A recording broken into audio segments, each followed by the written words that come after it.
Who's more creative, introverts or extroverts?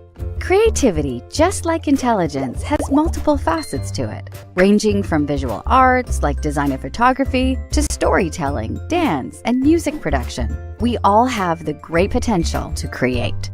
But who does it better, introverts or extroverts? And more importantly, does personality really affect one's ability to be the next creative prodigy? Let's find out and see. First, let's address the difference between solitude and loneliness. Although research shows that loneliness is on the rise, finding that some social media, such as Facebook, has proven to lower people's self-esteem, there are in fact many benefits to solitude. Loneliness doesn't necessarily stem from physical isolation. Some people can experience loneliness just from being in a room full of people. Instead, it's a painful gap that grows between the further we emotionally retreat from others. Basically, the minute we stop being open and vulnerable to new social experiences, the more likely we are to develop loneliness. But when people choose to go off and be alone without feelings of disconnection, it's actually healthy.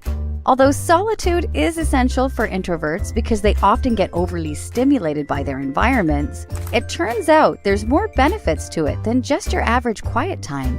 According to psychologist Mihai Csikszentmihalyi, teenagers who had trouble being alone were found to have less levels of creative thinking. Similarly, researcher Reed Larson also reported that when adolescents embrace solitude, they feel less self-conscious, which in turn encourages their creative juices to flow.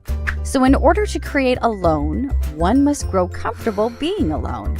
Although painful at times, it pays off being able to face our emotions instead of running away from them. Psychologist Esther Buchholz says that solitude is required for problem solving. We might feel inspired and pick up helpful information when we participate with others, but it's only from alone time that we can come up with answers. This is why many artists and writers prefer to work alone. Steve Wozniak, co-founder of Apple, believes that corporate environments only make them feel stifled, whereas inventing ideas alone allows them to feel in control. So does this mean introverts have the upper hand in creative arts? Well, not necessarily. Let's hop off the Introvert Express and visit extrovert land, shall we?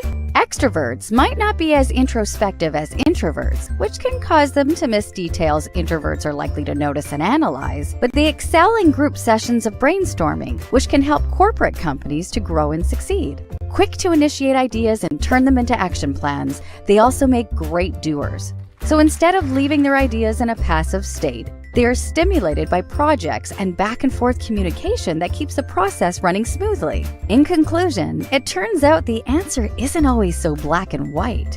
Mihai Csikszentmihalyi states, if there is one word that makes creative people different from others, it is the word complexity. Instead of being an individual, they are a multitude. Creative people are both introverted and extroverted, just at different times.